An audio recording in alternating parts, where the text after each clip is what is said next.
awarded. In one of our recent cases, an administrative law judge recommended $70,000 in damages to the complainant in that particular case. We also do a robust education outreach campaign. I'll talk about some of those programs later tonight. And I'd be remiss if I didn't talk about our law. The county's human rights law was amended last year to expand the jurisdiction of the agency. It's now not just limited to employment, housing, place of public accommodation. It now also includes discriminatory harassment. So that could include instances on the street between neighbors in a cul-de-sac. Basically, if you hear of any type of discrimination or hate in the county, we want to know about it. So please give us a call and reach out. Thank you. Thank you, sir. And Commissioner Towns. Good evening, everyone. Thank you, Andre, to here and be a part of this valuable conversation. These are two critical things we need to discuss, diversity and employment opportunities. I've been with social services my entire over 30 years, and I've seen the changes throughout the years and the struggles with people. And so my primary focus is to make sure we're equipping people with resources and tools they need to move forward, and then connecting them with those opportunities by working through our career centers. This is a challenging time for us all, COVID, but I think there's been plenty of opportunities presented time because we're going through an adjustment in how business is done and how services are provided. So we are taking the time right now to retool and refocus our approach to servicing the public. And I'm excited about the future and what's to come. So thank you. I'm glad to be here. Thank you, thank you, thank you. So with that being the case, we're going to start off with our first question. And this is, of course, open to all of our panelists. When you think of equitable employment within our region or, throughout our country, what do you envision? Okay. That's right. Well, okay. In the ideal world, when we think of equitable employment and we think of equity in general in the workplace, we'll think that everybody has the same opportunity to achieve based on their ability to do their job, that they know exactly what the rules of the games are, that if they play by the rules and they succeed and they achieve, they'll be able to be promoted. And that they will be compensated accordingly. So in the ideal world, you would draw a straight line between your performance and your compensation and your promotion, right? That's what we would hope for. And that's what we would hope for here in Westchester as well. We would hope for in our community as an urban league. That's what we strive for within the community, but that's not always the case because the playing field is not level, because the lines are not always straight. I mean, I'm sure all of us think, all of us probably know situations where somebody may have achieved well, but didn't get the promotions that would have come had all things being equal. So I'm going to stick with that's the ideal. And we know that the ideal is not where we're living right now. So the job is to move towards that ideal and what can be done for it. But I'll pause and let somebody else speak. Thank you. Well, I'll certainly chime in with that. It's an interesting question because I always look at it as having the opportunity, okay? And we look at people and we say, you have the skills, you get the job, but there's that piece about having a chance to skills. Certain businesses have been run for years where it's been passed on through generations and generation, and other people have not had the chance to learn how to do things to get those. So part of my goal with the department is to kind of create opportunities for those partners that may not have had a chance to bring their skill sets to the table based on not knowing how to navigate contracts with Westchester County. I want to open the door to be diverse and give all businesses the opportunity, the talent to be in, find the ones that have partners for you due to maybe their experience in the community or their relationships, but you go to younger businesses and give them a chance. And those businesses that never had opportunity need to get opportunities to be considered a region. So my goal is to really work with opening the door to everyone. It's always the one, but those who don't have the opportunity to develop the skill set so they have a chance to participate in the playing field as well. Thank you. Care to add to that, Tejas? Sure. I was just seeing if legislator Parker was back on, but so Yes. I think what Commissioner Towns and Soraya said are so important. I mean, when I look at what a equitable workplace could be, I look for where there's diversity, where people feel psychologically safe, uh, they feel a sense of belonging, and they feel the ability to be their authentic self. And when I look at diversity, equity, inclusion, I look across the board, and I look, it says, is the workplace diverse from perspective of hiring, from promotions, from its C-suite representation, from its suppliers that it uses, where it holds its events. And to touch on what Soraya was saying, is we're nowhere close. If you were to look at the statistics, I think a recent study showed that 8% of C-suite executives are Black, and at least 8 companies list no Black executives on their leadership team as of December 31st. And when I look at issues of diversity, I also think about disability, and I realized that 1 out of every 4 adults are disabled. And during the pandemic, there have been reported 1.2 million more people who've been developed disabilities.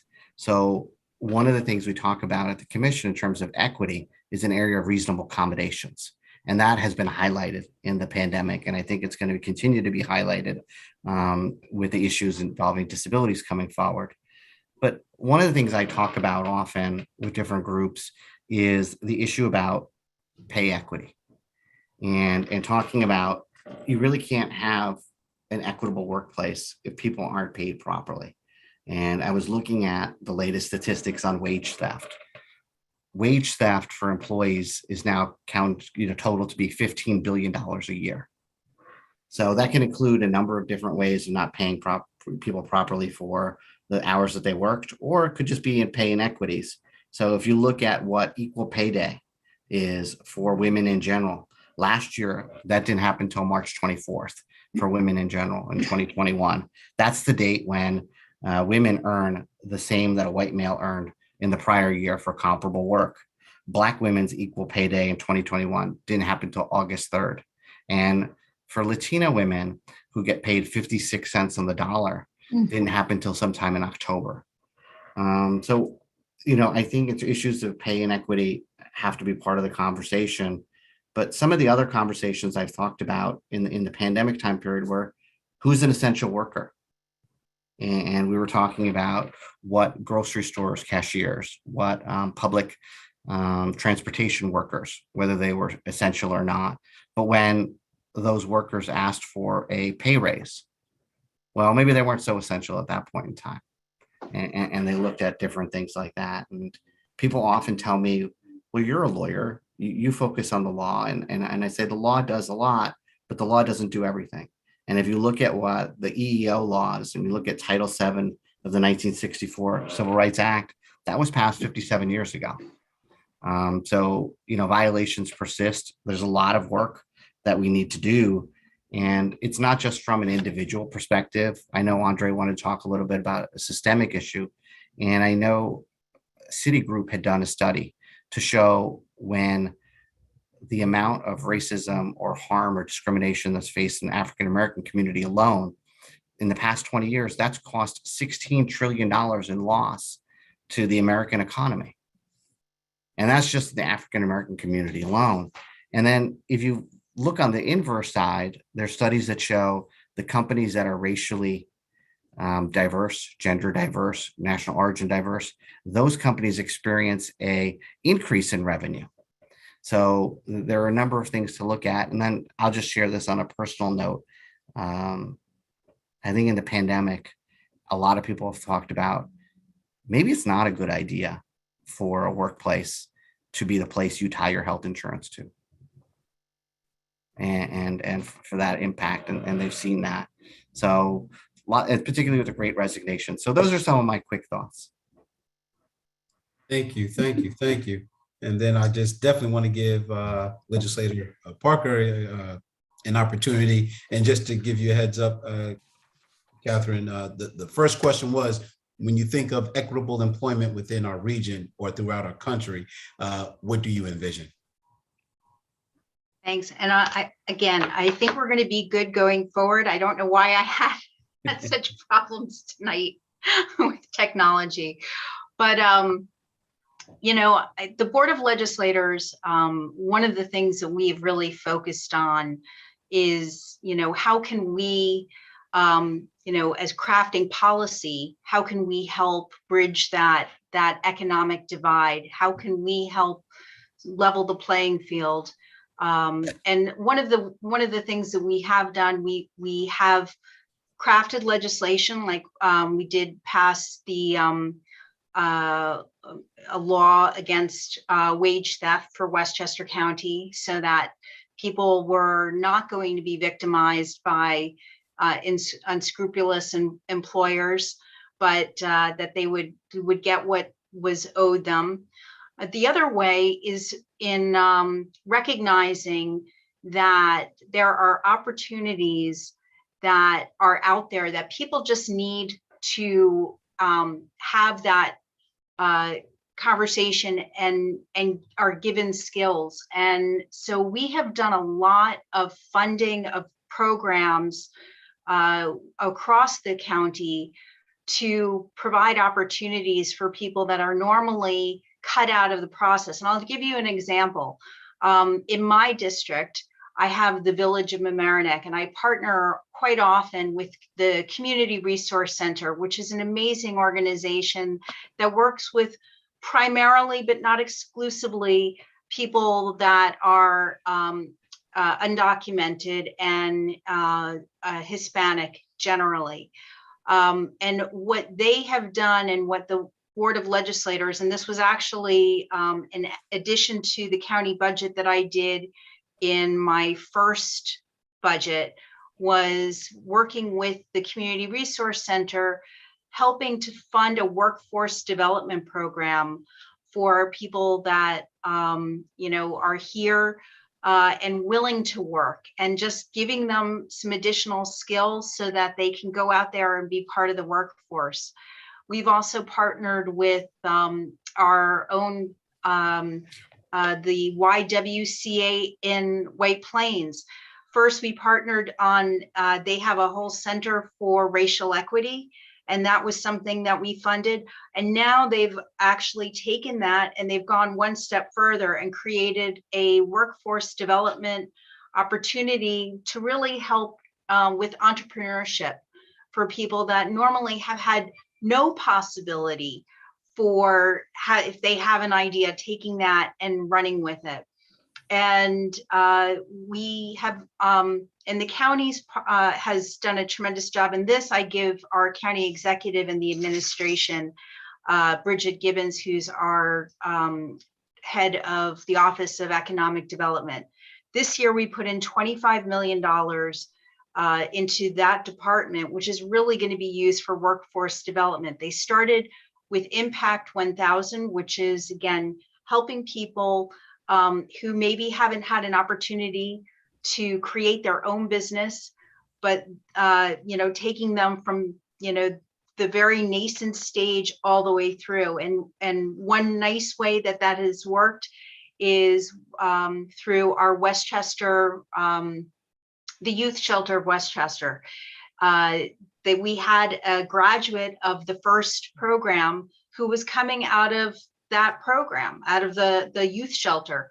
And it's been a very diverse group of people. It's been so successful that they've added now several cohorts to it.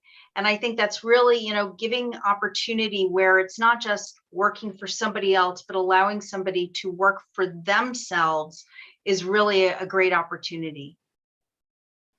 Thank you. Thank you. I realize that there is a common thread with all your responses, and it's basically creating this opportunity for those that are normally pretty much like left out of the equation. And so thank you for your response and have an opportunity to highlight some of the things that are going on within our region. The topic of wage came up, and I would have to say, prior to the pandemic, legislation was put in place to raise the minimum wage. at least here within New York State. What has been the impact, and do you feel that this is enough to have an adequate quality of life, especially in the lower Hudson Valley region?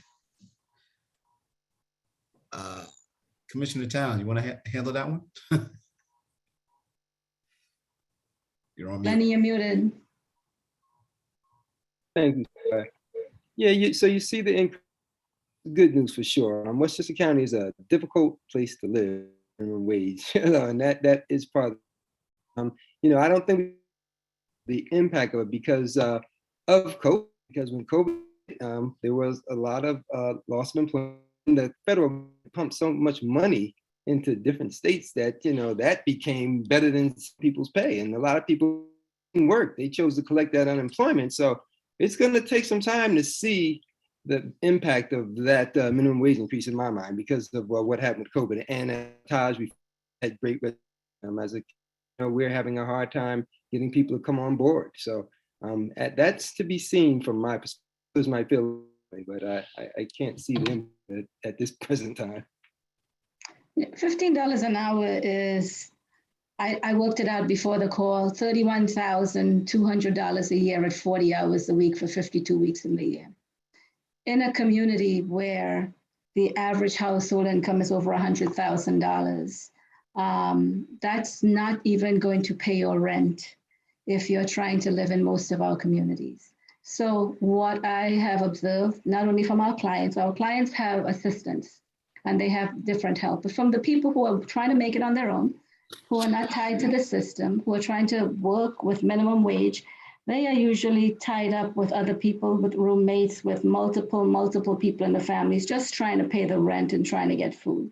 And if their car breaks, and I have had people call the office because besides the services that we provide through our funded programs, we also have people who walk through the door, and anybody who walks through the door of the Urban League of Westchester gets serviced. That's it. Whatever they need, either we give it to, we find a way to find the service for them or refer them to someone else. When they walk through the door and their tire goes flat, and that puts them in a position where they might not get to work because they don't have the resources to even replace a tire, that's a bad position to be in. At $31,200 a year in Westchester County, you're not going to be able to survive on your own, and you do have to find other ways to tie yourself to a roommate or tie yourself or live in different areas in order to be able to survive. So we have to do more, but it's better than what it was.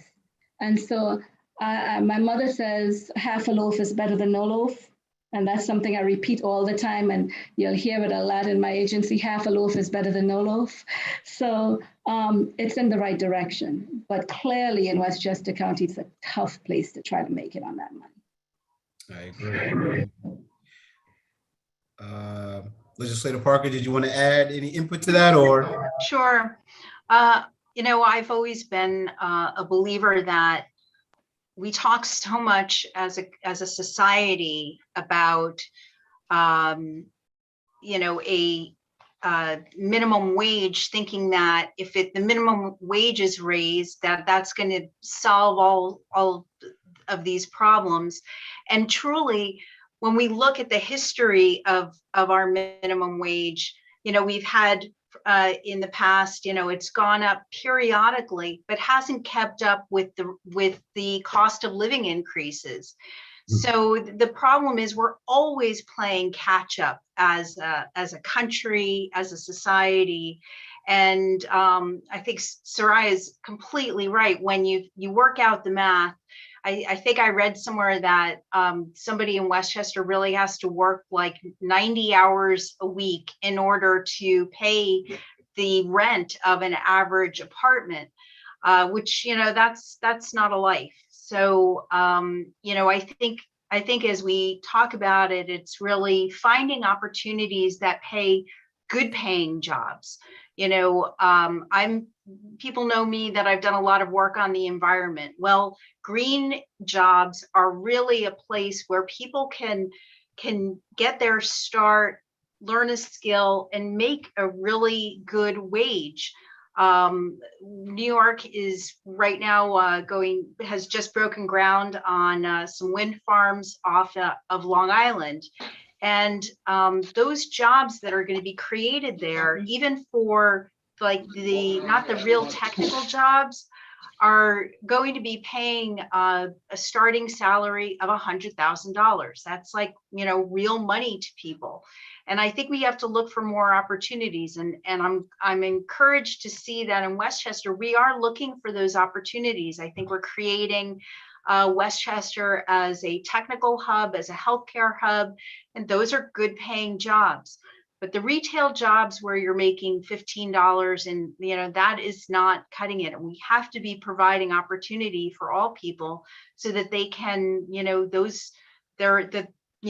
can make a living off of what you're earning. Yes, definitely. Thank you. Thank you. And it's interesting. I'm monitoring the chat box as well. And one of our attendees is clearly reading my mind. And as he expressed, wages went up and then the prices went up. So as corporate profit soared, why are the everyday people paying the price? So here it is. We're going into a season of inflation. And then, of course, because of some type of conflict, gas prices are starting to go up again. And we're dealing with the cost of living. Are we going to eat? Are we going to put gas in the car? It's still playing catch up. Yeah. Yes, sir. Still playing catch up. To speak to that point, I just want to jump in with that because, the situation where the earnings aren't there and then they're living in Westchester. Sarai mentioned that too. While there's been some initiatives put out there to provide funding for affordable housing challenge in Westchester, and that's where you're stuck with, like we're saying, people doubling up and live there, and then people start saying, "Well, what is the real homeless count?" So I start hearing more people at home. They're not really homeless; they're just people because they can't afford to move. That is one of the major challenges we're going to face.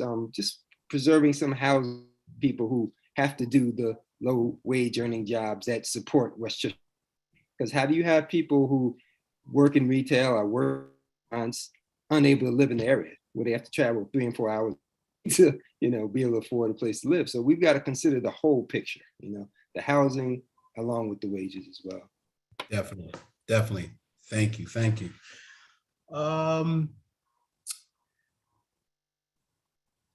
We're talking about diversity, equity, inclusion. We're talking about systemic racism. We're talking about, just an average person having some type of implicit bias, right? And I recall having a session along with Tejas and the Human Rights Commission about a little over a year ago. And Tejas, I'm going to pose this one directly to you, but of course anyone else can chime in. Has training taken place to address implicit bias? And then what type of feedback or results did we get from participants, and what steps did we collectively, whether it's the participants in their organizations, municipalities, what type of response to the feedback regarding diversity?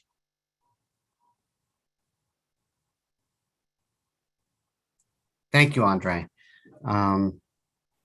We did do that program last year, and we were very fortunate that Reverend Dr. Bryant T. Marks was able to come and do a program on implicit bias training, not just for the Human Rights Commission's team, but it was open to the public. It was incredibly well attended.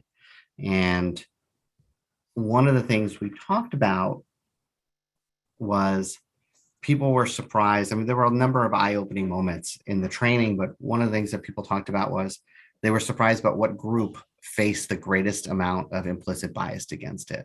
And it was age. And they said ageism was one of the highest categories. But something that we talk about and a lot of folks did not understand in the training was we all have implicit biases. I have them. We all have them on this panel today. And people think, oh, it's only for bad people, or it's not for good people, or it's not for well-intentioned people. But, some of the scientific studies have shown that 80% of our brain activity and our thoughts are unconscious. And it's just a really quick way for us to do shortcuts. But the key is to how do we recognize those implicit biases that we're having, and what can we do to interrupt them? And I think some of the problems that some organizations do is they check the box. They say, okay, we've done an implicit bias training for these managers for this team. We can say we've done it. And it just doesn't work like that in terms of an implicit bias scenario. It's an ongoing and continual process. And I use a couple of examples when I talk to groups about how well-intentioned people can suffer from implicit bias. And the example I use often involves an orchestra. Many years ago, they found 96% of the musicians in symphonies and orchestras were white men. And they said, well, we wonder why that is. So they spoke to the conductors. The conductors were overwhelmingly white men. And they said, why do you think the workforce demographics are like this? And they said, oh, we're a meritocracy. We just hire the best people that come before us. And so they said, well, could you do us a favor? Could you do blind auditions? Could you just put a curtain in front of the musicians that come? And they said, sure, won't change anything, but sure. So they do the blind auditions. And sure enough, over time, this didn't happen immediately, the rate of female musicians and musicians of color went from 4% to 30%. And it increased significantly. One of the interesting tidbits I talk to people about is the rates for female musicians didn't really go up as high as you thought it would until they put a carpet on the floor, because the conductors could still hear the women's shoes as they approached the stage. And so even that level of implicit bias was factoring into the decision-making process. And you think about it, these are employment opportunities. These are people's lives who've changed as a result of getting these positions. And, the opportunity factor that Soraya and Leonard Towns and Legislator Parker talked about, they're huge. And the other example I use often is resume bias. And it reminds me a lot of the Newsday study that occurred in Long Island a few years ago, where in housing discrimination, people were racially steered from one neighborhood to another.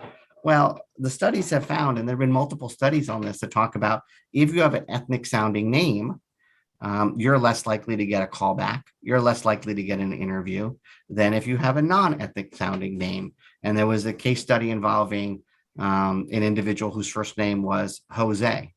And Jose did not get as many responses on his resume. However, he changed one letter on his resume, didn't change the education requirements, didn't change his work experience, just removed the S. And it was Joe. Guess what? Joe got a lot more callbacks and Joe got a job.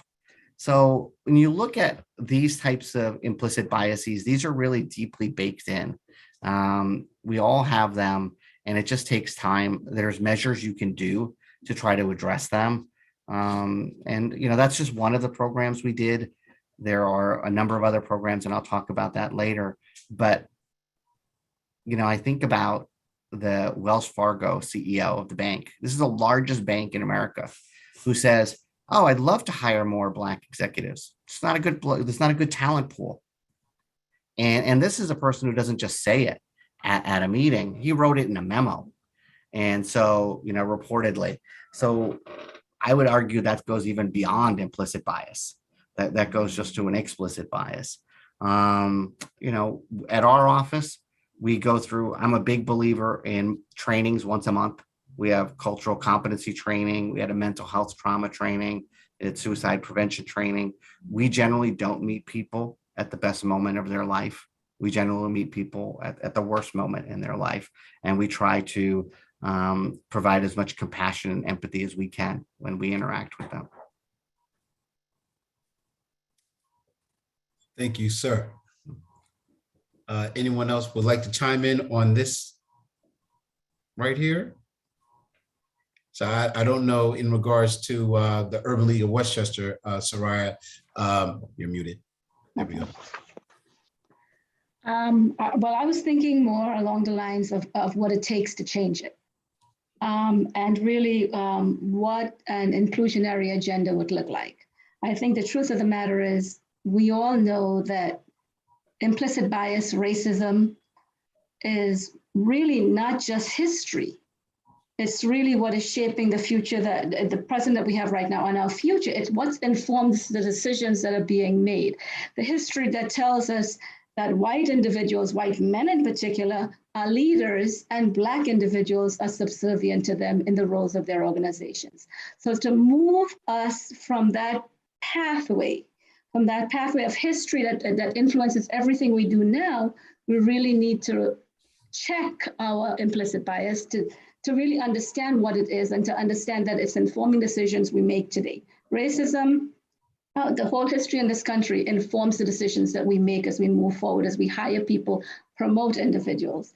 And I was telling the story that what happens when you go through 3 technical interviews, you pass them all, you get there, you reach a hiring team in a top tech firm, and all of a sudden, everybody on the hiring team is white, but they're talking about this is their diversity and inclusion program that you're walking through, but nobody looks like you. So it's a lot like what Tejas is saying.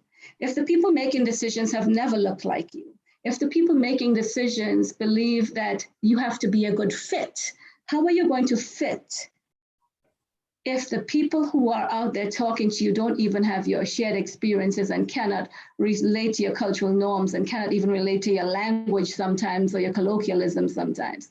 So it's very important for us to check our bias at the door, but it's also very important for leadership not to take it as a checkbox and to take it seriously, to make sure that the leadership in every organization that's talking about promoting inclusion, promoting diversity, that they understand that it's a deliberate and conscious effort.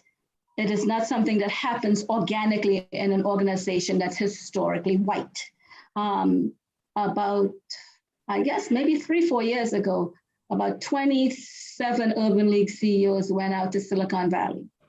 And we visited several tech firms, big tech firms, and they rolled out the red carpet for us. And they talked about their wonderful diversity and inclusion initiatives. And hidden in the presentations in almost all of those organizations were statistics that told us that 2% of their tech teams were African Americans, were Black individuals. 2% to maybe 4%, but usually around 2%. This is after the whole room around us is filled with people who are Black, but they pulled everyone out to meet us to ensure us that they were doing the right things and trying it for the right reasons. For this to change, we really do need the full focused cooperation of leadership.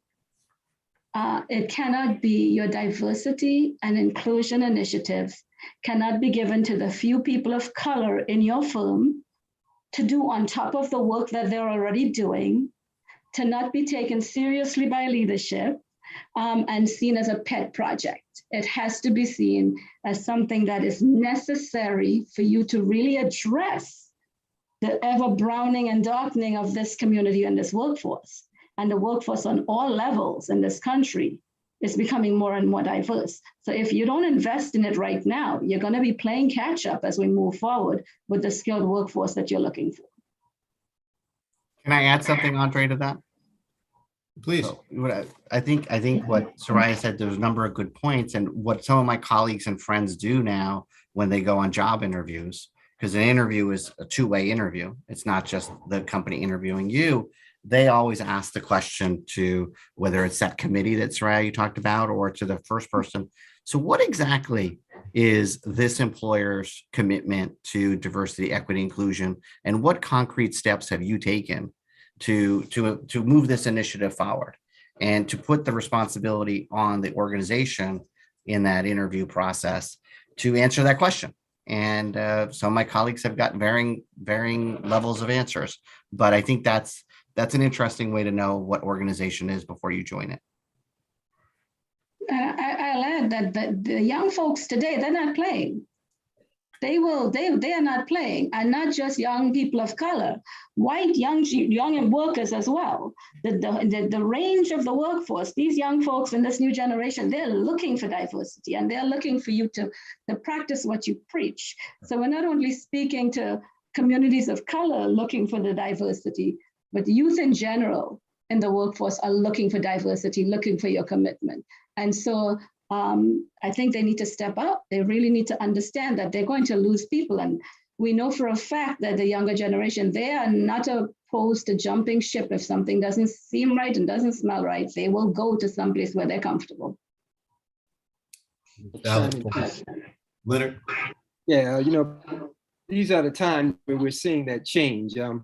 We know with the murder of George Floyd, it kind of opened a lot of people on, while many others saw that as, they have lived with that as the reality, that it's an issue. I always believe in striking while the iron is hot, and we have to push forward with this issue and don't back off, because what happens is there's a silence that could, and part of this work is understanding that it's not going to happen overnight. It's not going to be something that's fixed in 1 year. You have to invest in getting to know people and getting people to reveal who they are. So it's almost where you have to call out instances of bias when you see them and have the conversation, not taking it personal, but having the person think about what they said and challenge them. So it's work. It's work. I've worked with a couple of organizations, and we've had some training historically through our department, and it was kind of, you get trained, right, go be better.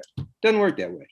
The change happens when a situation occurs and you confront that situation and have a discussion about it and work through it. So we're consistently as a department now to push R&D forward.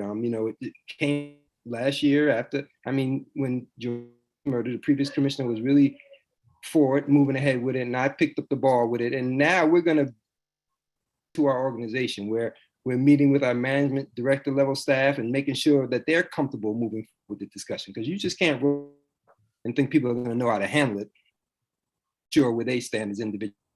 Stage now where we're at the management level, director level, and having open, real conversations we feel about race, and how we have our. But the critical component is for people, such as myself. My first thing was, that's it. I've had enough. Black people have been about history. It's got to be about the Black man. When you step back, you realize there's a lot of biases everywhere, and you need everybody to come together because we all feel we're hurt. Now it's not about putting yours above someone else's. Coming together as a wide group issue. So that's where the work makes progress in my mind. Everyone understands, we do this together. Thank you. And it's interesting that, once again, you guys are pretty much bringing everything full circle. Not only, we talk about post George Floyd, and definitely immediately after that unfortunate, tragedy, everybody wants to focus on DEI, focus on diversity, equity, and inclusion. And, they want to promote this person, they want to hire, they want to create, a department of DEI. But then it just so happens, I just got yet another question in regards to, focusing on diversity. And I don't know if anyone will be able to address this or fully aware or just know what have either your respective organizations or any organizations that you're aware of, what have they done to change the diversity of the individuals with hiring authority?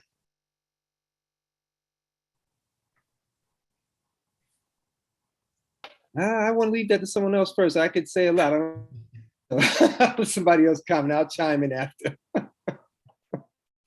Well, I work for the Urban League. We have a pretty diverse team, but I know in general, as I speak to some of my corporate friends, what they've asked to have done and what corporations have done recently is that they have created teams, not just one person doing the interview, but teams, and they have ensured that there are people of color on the hiring teams after you've finished all your technical challenges or whatever, depending on the field that you're in, that the teams that come up after represent a diverse community. The only little caution I would take with that was that everybody on the team should have an equal voice in terms of the decision making. So your team member of color who you put on the hiring team, your hiring managers, they shouldn't be outranked by other individuals. Otherwise, then you're just there for the show and you're not there for the decision making. Definitely. A little bit about this. So in our department, I can say we're the diversity. We have a system where basically it's women gravitate to and men tend to shy away from. We're made up of a staff 70% women, and about half of that is African American, and about a third is.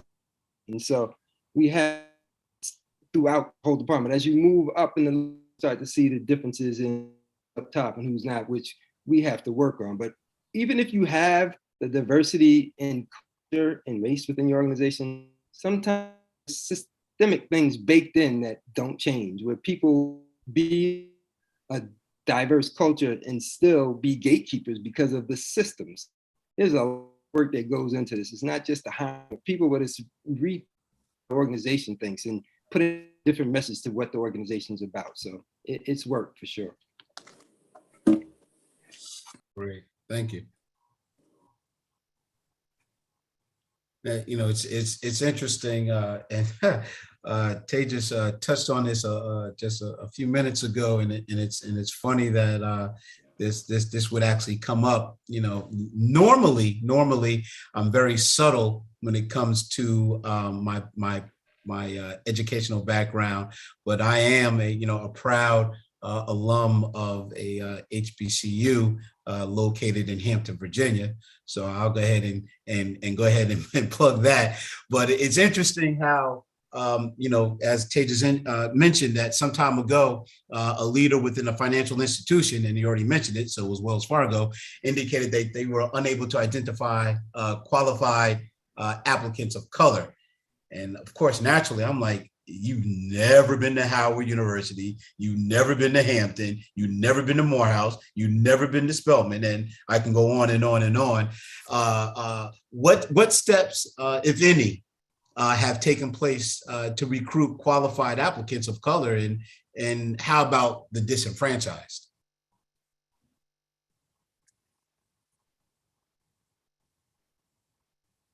Not all at once, not all at once. I'll chime in with this. You've got to mention A&T, my good friend. Right? I knew it was coming. Can't leave the Aggies out. Come on, Aggies. Listen, I can't really speak for a lot of organizations what's happening in our department. This time, I go back to what Todd said about the great resignation. We are desperate for hiring people. Like, people are not even coming to our doors. So we are open for business for anyone interested. And we have a system where, it's based on a civil service test. And then after the test, we interview candidates. But, a lot of our staff, like I said, we're so diverse. We just have to get stronger at like drawing particular people in there. And we have not got to the point where we had figure out how to get more men into our organization. And that's our chances. We want that balance. We have women, we have diverse cultures, but there's not enough men doing this type of work. And when you think about being there for children in the child welfare world, particularly, kids need to see men too, strong figures of men. And, a lot of parents are single parent households with women, and then it's just women coming in and doing some of the removals and preventive services. And we need some male influence there. So we are trying to look at ways to draw men in. That's on our agenda as a topic this year. How do we increase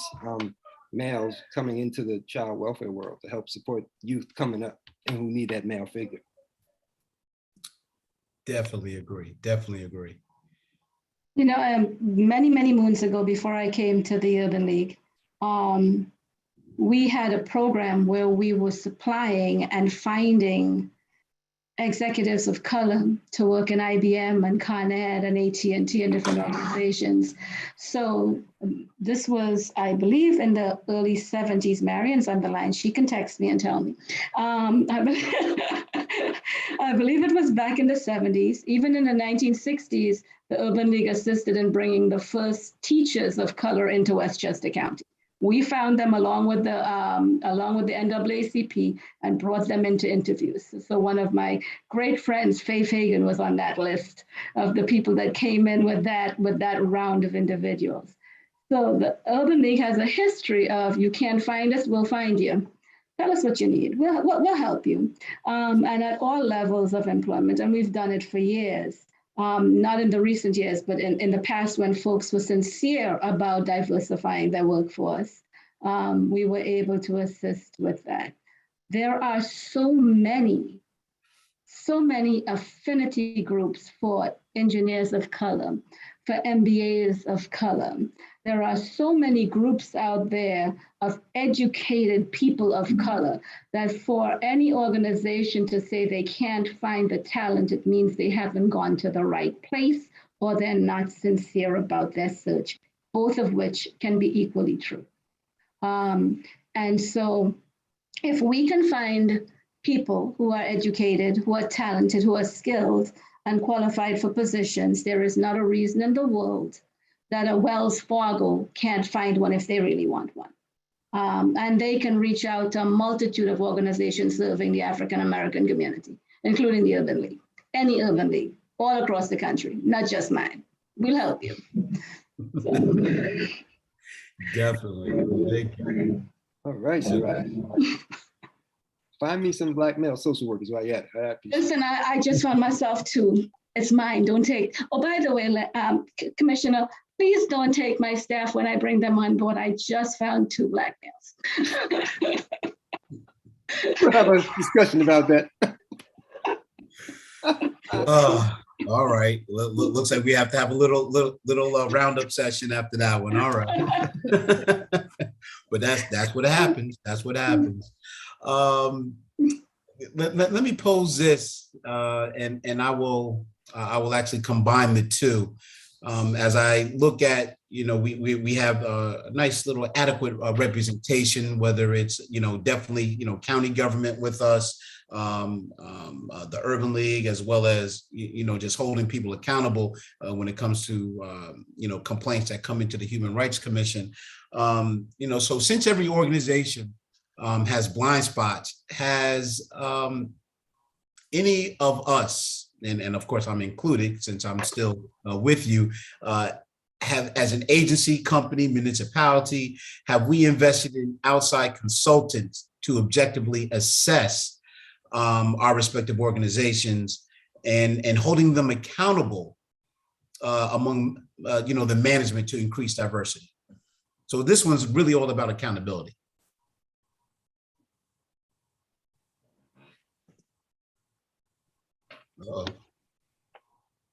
I'll take that just from the standpoint that, most recently after the George Floyd incident, the county executive had set up and announced that he was creating a task force to look at policing in Westchester. And out of that task force, there were, I think, 78 different recommendations made for areas of improvement. There have been other ways, I think, that our county government has been very conscious about trying to find, make sure that we have opportunities to promote within, to get people started within county government, where again we would be incorporating people from communities that maybe they didn't have as much opportunity. And I think of your department, Andre, and correct me if I'm mistaken, but I think when we had Playland, one of the, Playland was the #1 employer for, youth in Westchester County. And a big portion of that youth were coming from the big cities, Mount Vernon, Yonkers, White Plains. And, I'm quite proud of the fact that that was an opportunity for youth to get into, see government in a fun environment, but see that maybe this is a way of, this could be a way to build something and take it from there and get some skills. So I think that, we may have done it department by department as opposed to holistically, but that it has been happening. And I think our county government, when I look, it to me, it looks diverse. I like the fact that you see leaders of color. We have quite a lot, right from our deputy county executive, Ken Jenkins, and department heads like Commissioner Towns, and it's really, it's wonderful. Yeah. I agree. I got a comment. I'm sorry. I wholeheartedly agree with Legislator Parker. I mean, it's been an amazing change with the county since this administration has come in, and what they've done with taking care of needs in communities. I'm a part of the Project Alliance that's taken place due to the county exec's decision to look at a mobile crisis response team when situations occur where people might be in jeopardy due to mental health issues, and make sure that not only are the police going out alone, but they're supported by mental health, they're supported by DSS. And so we're in the process of working that team so that we respond in a way that meets the needs of the community rather than just sending the police to go on their own, because police aren't trained for mental health issues. And the county exec was aware of that. And so he put this team together, and we're working on that process right now. And as you said, I mean, we've had opportunities for people of color right now, and I think that's critical. And I try and keep that same thing happening within my department in terms of bringing in outside consultants to look at things going on in your department. And there's a lot of leadership issues, and I talked before about a culture and a mindset of gatekeeping that could exist in an organization. And we had an organization of fear. We had a survey done, and our organization was operating in fear. So now we're working our way through that and trying to have people have confidence in their decision making as we work toward building in diversity as well. So it's a good time in the county. I think we have a great opportunity to do some great things. Interesting you say that. So I'm gonna actually a question came in the chat, and I want to put it in proper context and preface it because, as you know, I've been with the county for about a year now. So technically I consider myself an outsider because I just wasn't into county government like that. And so I think I look at things from a different perspective. So I'm looking at how an outsider would envision or assess our county efforts in regards to diversity, equity, and inclusion. And to your point, Commissioner Towns and Legislator Parker, this current administration under our current our current county executive and deputy county executive is just bar none amazing. Now, I do have, and this is all going to tie in because I do have a question that came up a little later as well, but I'm going to tie it all together right now. And in regards to what is in place to encourage current employees within public service to seek promotions and management roles, right? However, when I look at the question that's in the chat, first and foremost, the participant did say, wonderful discussion. Thank you for the panelists. And what are your thoughts and solutions for those young Black men applicants that feel that the civil service application process is not as effective in terms of diversity and selection, regardless of high scores?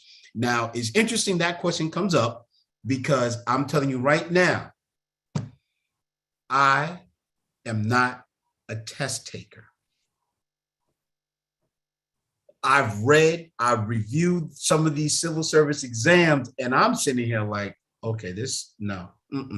Now, just imagine if, I would not be working for the county if I wasn't, appointed to my role. So how do we really assess the civil service exam process, and how do we share that there are competent men of color out there, and just, we know that they can do the job, they can't pass the test? Great question. That when you start talking civil service tests, now you go to the state level and it moves out of the county's hands. So I think you see this across counties in the state where there's some issues with that test process, because you can have some fabulous candidates, and based on this process, you can't reach them. And it's a tough situation. And so that's a battle with the state in terms of how we can do something about that. But that's a stumbling block at the county level we can't do much with. Hmm. Okay, Legislator Parker, you want to chime in on that one? No pressure. No pressure.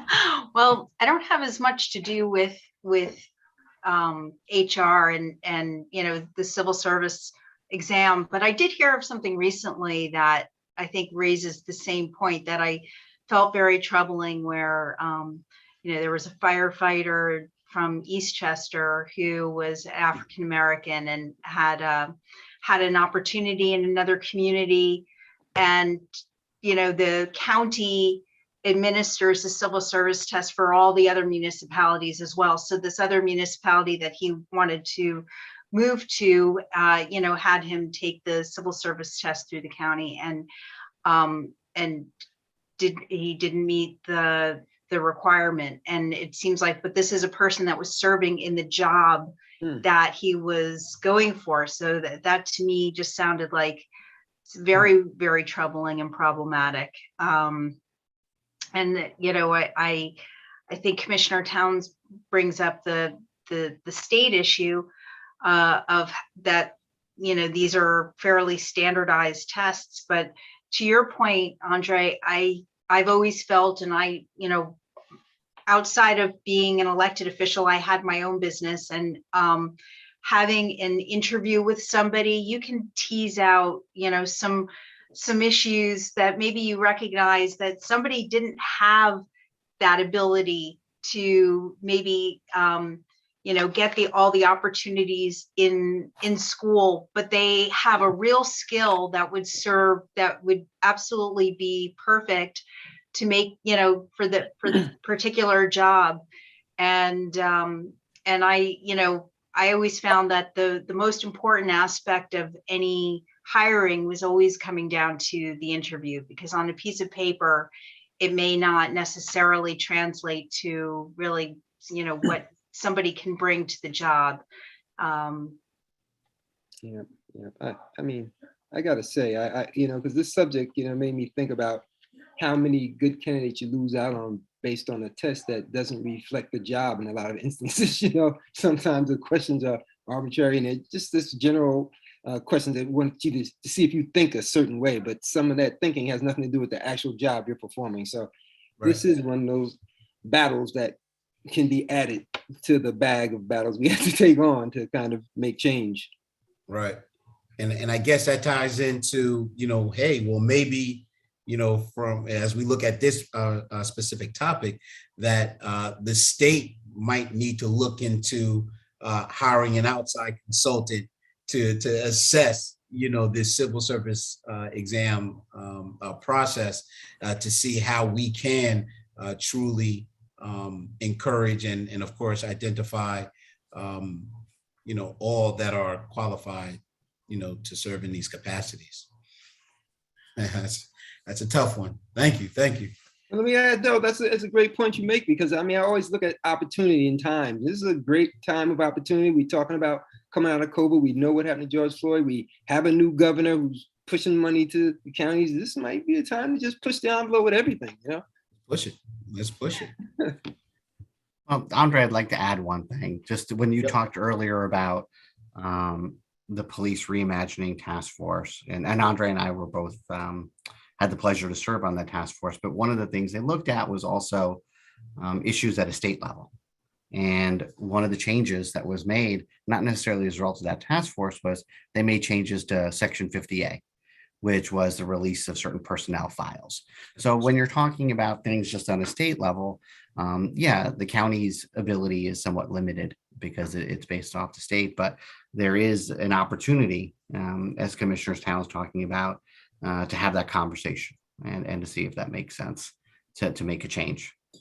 And I will say that I've spoken to several colleagues and who've taken exams. I have not taken the civil service exam, and they've told me, hey, yeah, I took that exam. It had nothing to do with my job. Mm-hmm. And it was so, I said, okay. Exactly. So as we are starting to wind down, and I'm thinking about once again dismantling systemic racism and the current practices that are in place right now. I'm gonna throw this one over to Tejas, but of course everyone can chime in on this one because it was pretty much fresh in the news. And granted, while this young man was currently hired by a sports team, in light of the recent litigation in the athletic arena, how can we work to dismantle ongoing systemic employment practices that seem to impede on civil or human rights? Thanks, Andre. It's it's unfortunate that we have this conversation, and I've had this conversation regularly now. But before we talk about how dismantling it, I want to give some context about Brian Flores' lawsuit. And people sometimes are not aware that the NFL has been around for 102 years. And out of that 102-year period, they've had over 511 head coaches. And if you were to look at the number of head coaches they've had, including the interim head coaches, if you'd guess the number of Black head coaches they've had, it's 24. It's 24 out of 510 plus. And that's where thousands of players have played. That's where 70% of the players in the NFL today are African American, and you see the huge disparity in the head coaching ranks. But I'll tell you, as somebody who used to do this work on a regular basis, the timing of the lawsuit is very interesting. Typically, what happens when a plaintiff or an individual wants to file a complaint, and there's 5 job openings that are available. When he filed the lawsuit, I think it was on February 1st, there were 5 openings available for different teams. Typically, an individual will wait and see, let me see if I get one of these 5 jobs. If I get one of these 5 jobs as a head coach, I might not bring the lawsuit. I think I'm okay now. And what he did, he didn't do that. He said he was a finalist for one of the positions in Houston, which he ultimately didn't get. But I think his goal was to effectuate change. And he's starting to do that. And you've seen some of the response from the NFL. So you'll see there are different reasons that people bring cases. And I think his was not necessarily to seek from a damages perspective individually. And people, Andre, you talked about, well, he got a job. And so the case is over.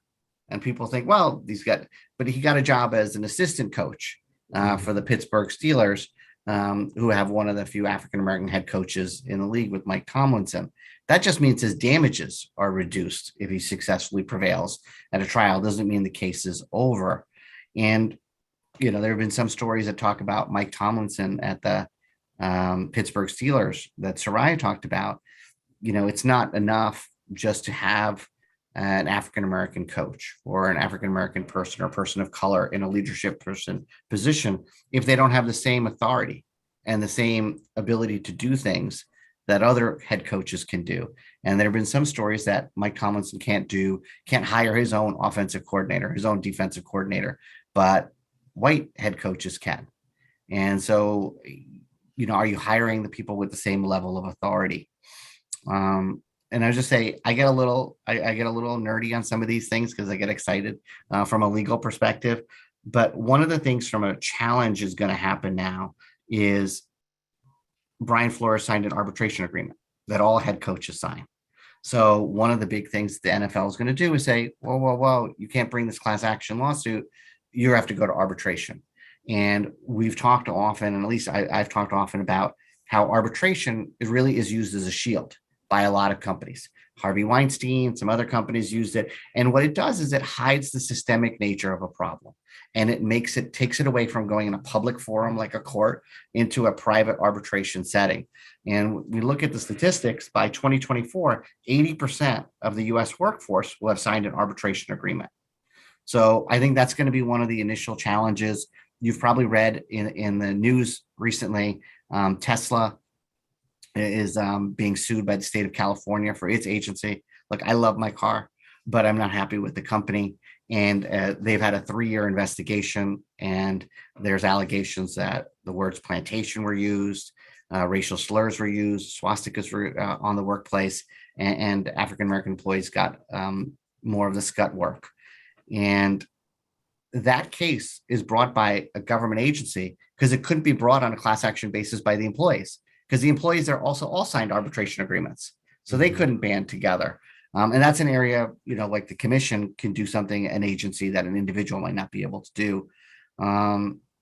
As from a legislation perspective on the federal side, Congress recently passed the Ending Forced Arbitration of Sexual Assault and Sexual Harassment Cases. So the president is expected to sign that soon. So that may end mandatory arbitration in those types of cases, but not in other types of cases involving discrimination and the things that Coach Flores has talked about. There are other instances in the NFL, and it kind of crushed my heart when I read that, former head coach in the NFL, Tony Dungy, Black African American coach, was talking on a show, and he said, "You know what? If I was a head coach, I wouldn't draft Michael Samuel. He was the first openly gay player that the Rams selected in a draft. Because I wouldn't want the distraction and the headache." And I'm sure that was what was said years ago, decades ago, when people said, I don't want to draft an African American player, or I don't want to maybe have an African American player be my head quarterback. So I don't want to deal with that distraction. And if you think about the history of the NFL, and I was looking at this before the Super Bowl, the LA Rams were the first team to sign an African American player in 1946. They had a 13-year ban where the owners had a gentleman's agreement not to have any African American players. But the LA Rams said, you know what, we're going to break that. They didn't break it out of any altruistic reason or because they thought it would help them. They broke it because they needed to sign a lease with the city of Los Angeles for their stadium. And the city of Los Angeles said, you can't discriminate, or you can't, you need to sign. So in order, as a condition of that lease, they signed a player to be on their team. So, I mean, there are many reasons, sometimes you think people do it for the right thing, or they're doing it to advance diversity, equity, inclusion, but there are other reasons that these things happen. The issue about race discrimination, head coaches is not the only thing. Rampant is the cases involving cheerleaders. The Washington football team had a case where the cheerleader said, we were being sexually harassed, we're working in a hostile work environment. And that includes high-level executives and the team owner. And sometimes you got to look at sometimes the domino effect in these cases, because when the NFL was doing the investigation in that case, that's when they uncovered these racist and homophobic emails by John Gruden several years earlier. Now he's the head coach, or was the head coach, of the Los Angeles Raiders. As a result of that, he got fired.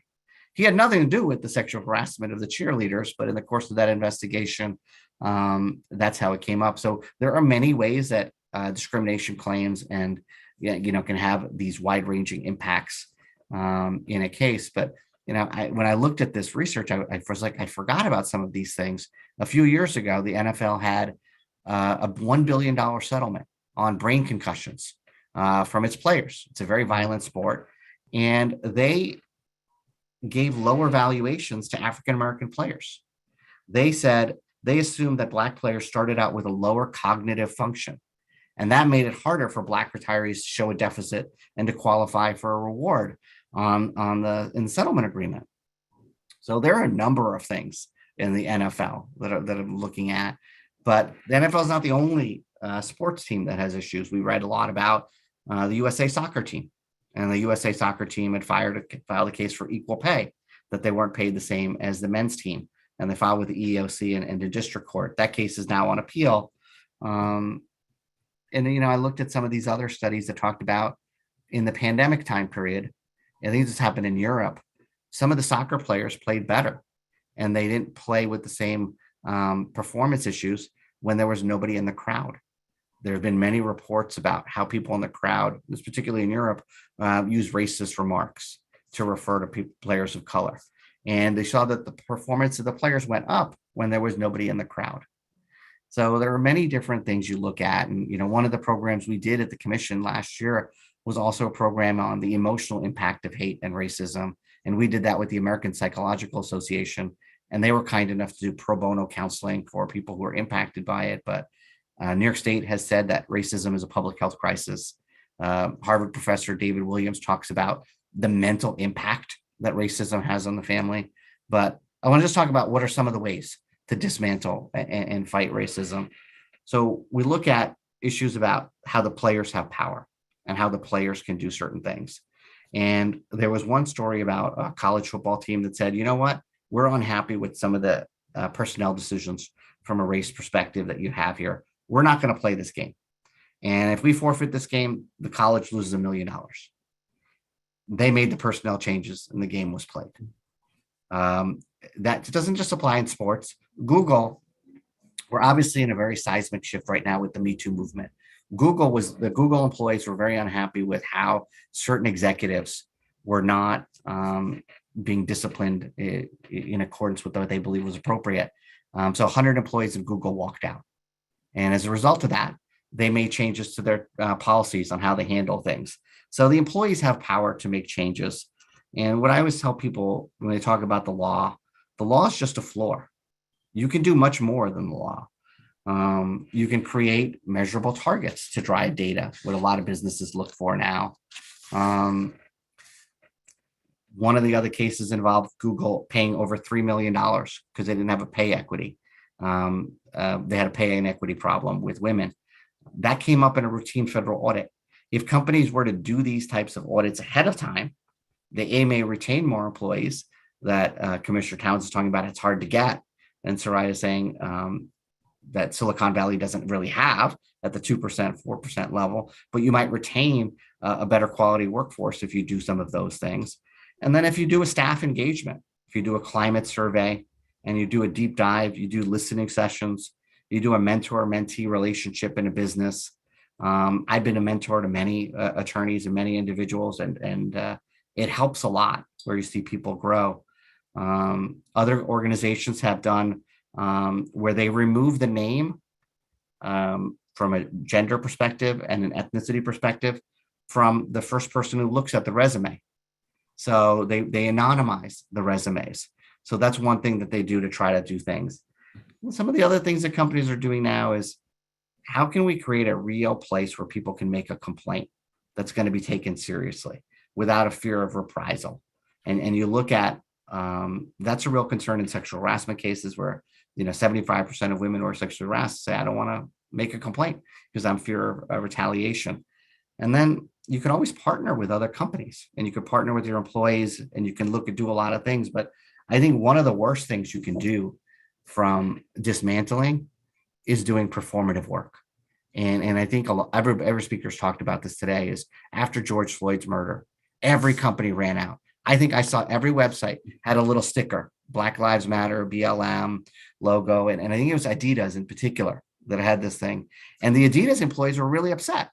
They said, wait a minute, you put this logo out, you put the sticker out, but our workplace is toxic. Our workplace isn't so great. So you're out there projecting that you're doing these things, but inwardly you're not. So, I think that's one of the biggest harms that a company can do is when they just do things from a performative basis. It's hard work to do these things. There's no switch, doesn't happen automatically. And it, I think as what Soraya talked about, it requires a lot of intentionality. And it requires some commitment. So I wish I could tell you I had a magic wand, or I could say, this is what you need to do. There is no magic wand or silver bullet for this, but I think it requires some commitment on the parts of the companies. Thank you. Legislator Parker? Yeah, I just wanted to add, so I think everything that Tejas just brought up was so critical. And I'm so glad that I'm part of this panel just to hear this. And, when I think about what you've done, bringing us together, it's all about conscious raising too, and continuing bringing it to the forefront and having this conversation over and over and over again. I mean, we really need to unpack this and understand that the systemic racism, is, as Isabel Wilkerson, the author of the book Caste that came out last year, she talks about systemic racism. It's like you buy a house and it's the foundation of your house and it's completely cracked. Yeah, it wasn't, this is how you found it, but you have a responsibility to fix it. And I really think that this whole consciousness raising is so, so important. And, thank you to you, Andre, and Kappa Alpha Psi for having this very, very important conversation. Well, thank you. It was well needed, well overdue. and it's interesting because I wanted to just tie it all together, because even, Commissioner Towns touched on it, mentioned it a little earlier, so as we just heard your words, Legislator Parker, and of course your input, Ms. Sampson, and then Tejas, your words. This systemic, it didn't happen overnight. It didn't happen overnight. So therefore, as we are continuing to be on the front lines, we have to be patient. We still have to be intentional with trying to dismantle, but we also have to be patient, because it's going to take a little bit longer than overnight to dismantle what has been in place for generations. I just want to take this time to say thank you for joining us this evening. To our panelists, thank you for those that attended and was able to be with us this evening. Once again, we were here to discuss the impact of systemic racism, and then how some components affect our every facet of our lives. So once again, thank you to our panelists as they remain on the front line for creating these pathways to success. Feel free to take the time to subscribe to our YouTube channel, NRWP Kappas, to view this and other societal discussions and events that may be of interest to you. Join us next time, as we will have invited panelists addressing the topic of community-based organizations and such as Kappa Alpha Psi, and how they continue to work for the betterment of all, but especially the disenfranchised. And I will say this, lastly, writer and activist James Baldwin spoke these words: "Not everything that is faced can be changed, but nothing can be changed until it is faced." Thank you again, and have a safe evening and remainder of the week. God bless you. Thank you. Have a great evening, everyone. Thanks so much. Thank you, Thanks, Sandra. thank you, everyone. This was amazing. I like these.